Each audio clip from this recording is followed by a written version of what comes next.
नमस्ते। आप सभी का हमारे YouTube चैनल पर बहुत बहुत स्वागत है। आज मैं आप सभी को बताऊंगी कि बाणासुर कौन था, जिसके कारण भगवान शिव और श्री कृष्ण के बीच भयंकर युद्ध हुआ था। महाभारत का युद्ध समाप्त होने के बाद भगवान श्री कृष्ण परिवार सहित द्वारिका रहने लगे।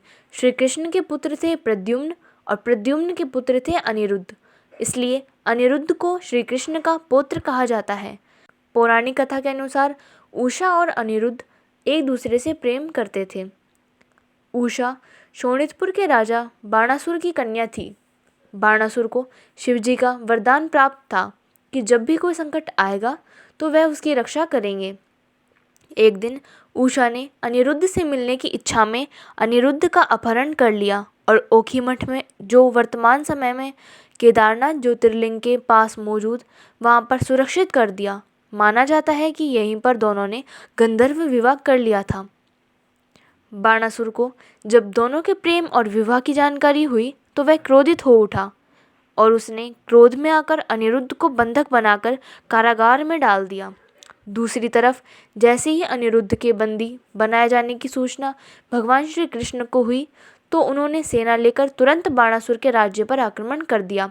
श्री कृष्ण की सेना को देखकर बाणासुर के राज्य में हलचल मच गई।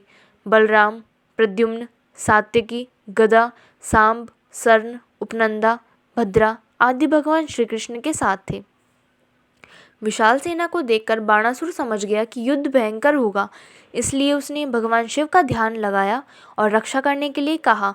अपने भक्त की प्रार्थना सुनकर भगवान शिव भी रुद्राक्ष, वीरभद्र, कूपकर्ण, कुंभदा, नंदी, गणेश और कार्तिकेय के साथ प्रकट हुए और बाणासुर को सुरक्षा प्रदान करने का भरोसा दिलाया। भगवान शिव और भगवान श्री कृष्ण की सेना आमने सामने आ गई। दोनों के बीच भयंकर युद्ध लड़ा गया। किसी की भी सेना कम नहीं पड़ रही थी। युद्ध में देखते ही देखते श्री कृष्ण ने बाणासुर के हजारों सैनिकों को एक ही बार में मौत की नींद सुला दी। इससे बाणासुर परेशान हो गया।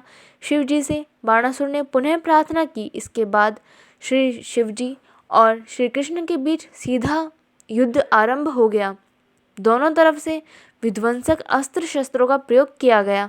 यहाँ तक कि इस युद्ध में शिव ने पाशुपतास्त्र और श्री कृष्ण ने नारायणास्त्र का प्रयोग किया। इन अस्त्रों से चारों तरफ तेज अग्नि दहकने लगी। इस युद्ध में श्री कृष्ण ने एक ऐसे अस्त्र का प्रयोग किया जिससे भगवान शिव को नींद आ गई। शिवजी की ऐसी हालत को देख बाणासुर घबरा गया और रणभूमि से भागने लगा। श्री कृष्ण ने बाणासुर को दौड़ाकर पकड़ लिया, उसकी भुजाओं को काटना आरंभ कर दिया। जब बाणासुर की 4 भुजाएं शेष रह गई तभी भगवान शिवजी की नींद खुल गई। बाणासुर की हालत देख शिवजी को क्रोध आ गया और उन्होंने सबसे भयानक शस्त्र शिवज्वर अग्नि चला दिया, जिससे भयंकर ऊर्जा उत्पन्न हुई। इससे चारों तरफ बुखार और अन्य बीमारियां फैलने लगी। इस शस्त्र का असर समाप्त करने के लिए भगवान श्री कृष्ण ने नारायण ज्वर शीत का प्रयोग करना पड़ा। युद्ध देख देवता हुए भयभीत।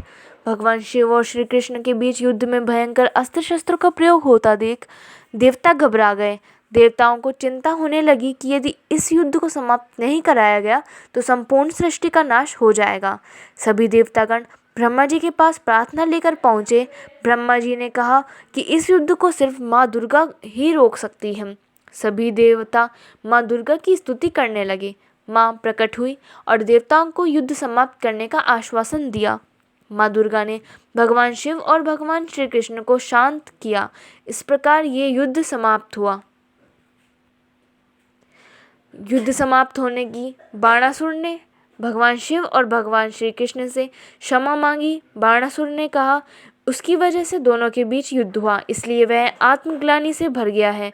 इसके बाद बाणासुर ने अनिरुद्ध और उषा का विवाह करा दिया। धन्यवाद। इस वीडियो में बस इतना ही। प्लीज़ हमारी वीडियोस को लाइक कीजिए, शेयर कीजिए और हमारे चैनल को सब्सक्राइब करना ना भूलें।